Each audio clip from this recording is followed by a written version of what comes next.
ಎಲ್ರಿಗೂ ನಮಸ್ಕಾರ. ಇವತ್ತು ನಾನು ಅಥಾರಿಟೇಟಿವ್ ಪೇರೆಂಟಿಂಗ್ ಸ್ಟೈಲ್ ಬಗ್ಗೆ ಮಾತಾಡಿದ್ದೀನಿ.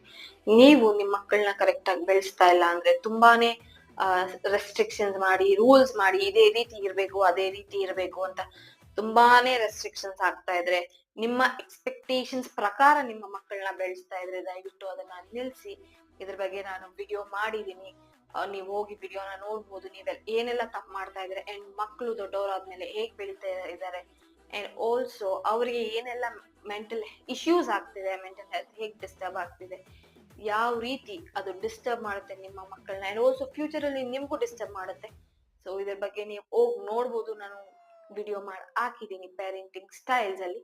So I hope this video will YONO be very informative. ನಿಮ್ಗೆ ನಾಲೆಜ್ ಸಿಗುತ್ತೆ ಅಂತ ನಾನ್ ತಿಳ್ಕೊಂಡಿದೀನಿ.